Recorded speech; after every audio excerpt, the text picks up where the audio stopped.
bienvenue sur Foi Vivante en Jésus. Dans cette nouvelle vidéo, j'aimerais te parler des questions qui ont été soulevées sur l'émission qui se passe sur EMCI TV, qui est, je cite, à table avec Annabelle. Cette belle émission qui bénit le corps du Christ. Les filles, elles ont répondu aux questions qui ont été posées après un sondage. Elles ont relevé quelques questions qu'elles ont répondues. Et moi, dans cette vidéo, je veux répondre à ces questions selon que le Saint-Esprit m'a permis de comprendre ces questions et selon que le Saint-Esprit m'a permis aussi, me permet de répondre à ces questions. Sans plus tarder, nous allons commencer par la première question qui a été posée. Les filles ont répondu d'une autre façon. Moi, je vais essayer de répondre d'une autre façon. La première question, elle était de savoir comment reconnaître l'idolâtrie chez les hommes de ministère, chez les hommes de Dieu en général.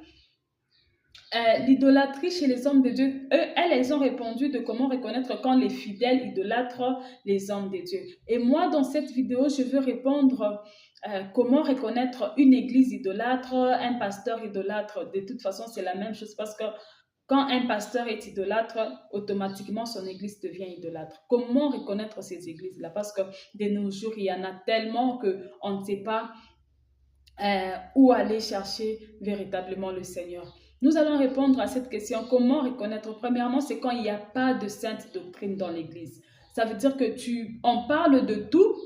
On ne parle pas de ce qui plaît au Seigneur. On parle du pasteur, on parle à ce qui plaît au pasteur, à ce qui plaît aux fidèles, mais on oublie de parler de ce que le Seigneur veut, entre autres, le dépouillement, la sanctification, la communion fraternelle. En fait, on parle de tout sauf de ça.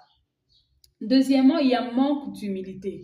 Quand un pasteur est orgueilleux, au point de parler de sa fortune, au point de parler de ses voyages, de sa femme, il parle de tout sauf de ce que la parole nous dit. Il parle de tout sauf du péché, sauf de la crainte de l'Éternel. Les gens pensent que être homme de Dieu, c'est avoir beaucoup d'argent plus que les fidèles, avoir des choses luxueuses. Voilà pourquoi quelqu'un peut croiser quelqu'un avec une belle voiture et lui dire facilement comment toi tu peux rouler dans une belle voiture comme ça et ton pasteur roule dans la voiture qui n'est pas comme ta voiture. Comment toi tu peux avoir un iPhone et laisser ton pasteur avec un techno? Mais bien aimé, c'est d'abord un homme, c'est une personne, ce n'est pas Jésus. Et même Jésus, quand il était sur terre, il a d'abord voulu le bien des âmes, le bien.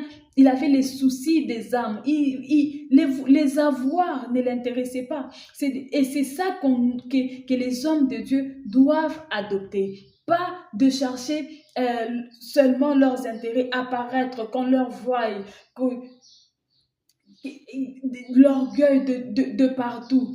Là, c'est un des signes de reconnaître un homme de Dieu idolâtre. Troisièmement, il y a manque de simplicité. La Bible nous dit d'être simple comme des colombes. C'est ce que la Bible nous recommande. La vie de Jésus était simple et il était humble. Moi, je pense que c'est le style de vie qu'on doit adopter parce que la simplicité et l'humilité, c'est ça le style de Dieu. Il fait des choses dans la simplicité, il fait des choses avec humilité. Quand il n'y a pas de simplicité chez un homme de Dieu, c'est aussi un signe que cet homme-là est idolâtre. Parce que le Seigneur est simple. Comment lui ne peut pas être simple? Des pasteurs qui manquent d'authenticité, les hommes de Dieu pour le voir, c'est un problème. Il faut faire beaucoup de cérémonies pour le voir. Or, c'est lui le berger, hein. Mais pour le voir, il faut beaucoup de cérémonies pour le voir. Il faut passer par-ci, passer par-là. Il y a longtemps, j'étais dans une église où le pasteur, il vient toujours en retard. D'abord, il vient toujours en retard. Et puis, quand il entre, il a des cavalières devant lui et qui dansent. Et quand il fait son entrée, tout le monde se tient debout. Il a des gens à côté de lui qui prennent les sacs, les téléphones, sa Bible, et lui, il entre. Je me demande, pourquoi tout ça? Pourquoi tout ça? Et puis, il y a des gens qui ont des grosses chaises là, rouges, peu importe la couleur, là devant, qui sont en face de fidèles. Ils sont là, les autres avec leurs femmes. Pourquoi tout ça? Être homme de Dieu, être homme de ministère, ça ne dit pas que tu n'es pas enfant de Dieu. Voilà pourquoi moi, j'ai toujours dit qu'il faut être d'abord enfant de Dieu. Il faut être d'abord enfant de Dieu avant d'être homme de Dieu. Parce que quand tu deviens homme de Dieu, tu fais des choses telles que toi tu les sens, telles que toi tu le veux. Mais si tu es d'abord enfant de Dieu avant d'être homme de Dieu, tu vas suivre les processus qui est le processus, qui est les pas de Jésus. Tu vas suivre le pas de Jésus. Voilà un signe où tu peux reconnaître un homme de Dieu idolâtre. Les filles, elles ont parlé aussi de comment surmonter les pensées négatives, les mauvaises pensées, les pensées négatives. Comment surmonter cela? Aurélie a très bien répondu à cette question. Il faudrait savoir que les mauvaises pensées, ça peut être aussi de l'oppression. Ça peut être aussi de l'oppression. Il y a des gens qui minimisent de mauvaises pensées en disant, bon, c'est venu, c'est parti, c'est juste un temps, ça va partir et tout. Ça ne se minimise pas parce que celui qui est derrière ça, c'est l'ennemi. Les mauvaises pensées, ils viennent pourquoi? Pour te faire pécher, pour te faire tomber dans le péché. Et quand toi, tu minimises ça, voilà pourquoi est-ce que beaucoup de gens se sont retrouvés à faire de choses qui ne sont pas bonnes et ils se sont retrouvés à être d'autres personnes, des monstres en fait. Pourquoi? Parce que elles ont accepté d'abord ces mauvaises pensées et elles ont adopté cela. Tu peux avoir une mauvaise pensée qui te dit regarde ton conjoint, ta conjointe, des mauvaises pensées sur lui, sur elle. Tout ça, c'est pour te faire détester l'autre et amener des zizanies dans le couple. Tu peux avoir de mauvaises pensées sur les mauvaises pensées qui te disent, voilà, à telle chose, pourquoi pas toi, pourquoi pas toi aussi tu le mérites, pourquoi seulement elle.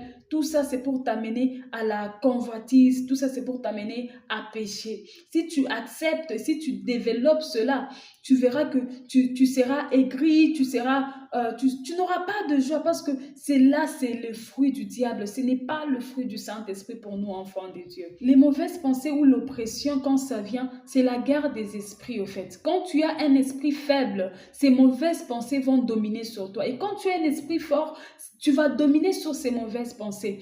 Et comment fortifier son esprit? On fortifie l'esprit, c'est par la parole de Dieu, par la connaissance de la parole de Dieu que tu peux fortifier ton esprit. Vous savez l'histoire de Jésus qui se passe dans Luc 4, on appelle ça la tentation de Jésus. Cela s'est fait par la pensée. Beaucoup de gens pensent que cela s'est fait en physique, mais cela s'est fait par la pensée. C'était la guerre des esprits. Le diable a amené les pensées à Christ, lui présentant les choses en disant, si tu es enfant de Dieu, ordonne que cette pierre devienne du pain. Et Christ a répondu par la parole que l'homme ne vivra pas seulement du pain. Deuxièmement, il lui dit de se prosterner devant lui. Et Jésus répond encore par la parole en disant, tu adoreras seul le Seigneur et c'est lui seul que tu serviras. Le diable se rend compte que Jésus répond par la parole. Il va aussi par la parole. Il lui dit, jette-toi, il est écrit, ceci, cela et tout. Tout ça s'est passé par la pensée. Et si Jésus a réussi à remonter cela, si Jésus a réussi à emporter sur le diable, pourquoi? Parce que il avait la connaissance de la parole. Pas seulement parce qu'il venait d'un moment de jeûne et de prière, parce qu'il avait la connaissance de la parole. D'où l'importance de méditer la parole, de lire la Bible tous les jours, de la méditer comme la Bible le dit, que ces livres de la loi ne s'éloignent pas de ta bouche. Médite-le jour et nuit. Dieu savait que en méditant la parole, c'est une arme fatale contre les mauvaises pensées. Tu ne peux pas repousser les mauvaises pensées de toi-même comme ça par tes propres forces, par la connaissance de la vie. Les mauvaises pensées se refoulent que par la connaissance de la parole de Dieu. Tout comme le diable peut te transporter aussi par la pensée et te faire voir la belle maison de ton voisin, la belle femme de ton collègue, les belles voitures, les belles histoires de ton ami. Tout ça, pourquoi? Pour t'amener à la convoitise, pour t'amener à pécher et pour t'amener à être comme ton ami. Voilà pourquoi est-ce que maintenant, de nos jours, beaucoup de gens s'en vont chercher des marabouts, des portefeuilles magiques et ils s'empoisonnent de partout. Pourquoi? Parce qu'ils n'ont pas résisté à ces mauvaises pensées par la parole du Seigneur. ce qu'il faudrait faire, c'est quoi? C'est lire la parole, prier pour ses pensées, comme Aurélie l'a dit, et méditer la parole tous les jours, car c'est une arme, une très grande arme contre les mauvaises pensées. Il y a autre chose que Stéphanie, elle a répondu sur le burn-out.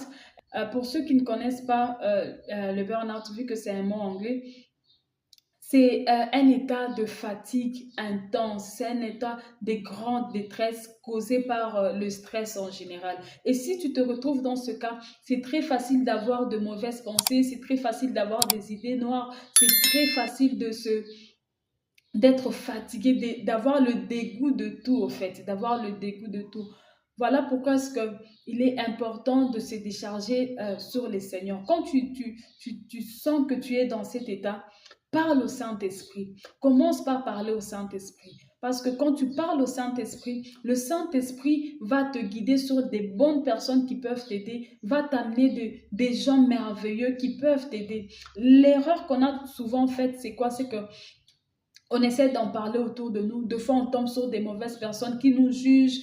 On ne sait pas prendre soin de sa maison, tu ne sais pas prendre soin de tes enfants et tout. Et ces jugements-là peuvent t'amener à la dépression. D'où l'importance de parler d'abord au Saint-Esprit avant de parler aux hommes, avant de parler aux gens qui t'entourent. Stéphanie a bien dit, il a dit que ceux qui se confient, c'est un verset qu'elle a dit, ceux qui se confient en l'Éternel, ils renouvellent leur force. Quand tu te confies au Saint-Esprit, ce qui est bien avec le Saint-Esprit, c'est quoi? C'est qu'il peut te relever ça sans passer même par une tierce personne. Il y a des gens qui sont passés par le burn-out sans pour autant le savoir. Le Saint-Esprit les a relevés sans passer par une tierce personne. Le Saint-Esprit les a relevés.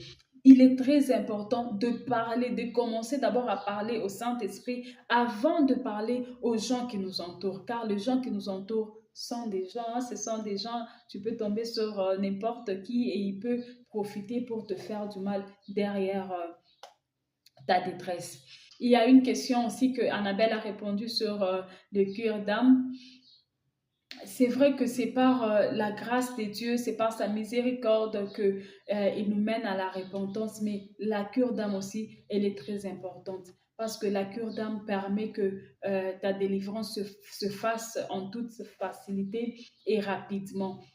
La cure d'âme, elle est liée à la délivrance parce que tu ne peux pas faire de cure d'âme sans délivrance. Quand tu fais la cure d'âme, après la cure d'âme, il faudrait qu'il y ait de délivrance, même si la cure d'âme fait partie de la délivrance, mais il faudrait aussi qu'il y ait de délivrance. L'âme, c'est pour dire des choses, des actions de l'ennemi, pour dévoiler des actions de l'ennemi qui ont eu d'impact sur nous, qu'on a eu à faire dans l'ignorance et tout. J'aimerais répondre à la question sur la cure d'âme. Oui, la cure d'âme, elle est liée à la délivrance. Si aujourd'hui, de nos jours, on n'en parle pas trop, c'est parce que certains hommes de Dieu, ils en font des chantages, ils peuvent t'enregistrer. Voilà pourquoi est-ce que beaucoup de gens ne font plus de cure d'âme. Or, la cure d'âme, c'est très important pour un chrétien, c'est très important pour un enfant de Dieu à un moment donné de sa marche avec le Seigneur. Que Dieu vous bénisse, que Dieu bénisse Annabelle, que Dieu bénisse EMCI TV, que Dieu bénisse les femmes d'à table avec Annabelle. Je vous dis à bientôt.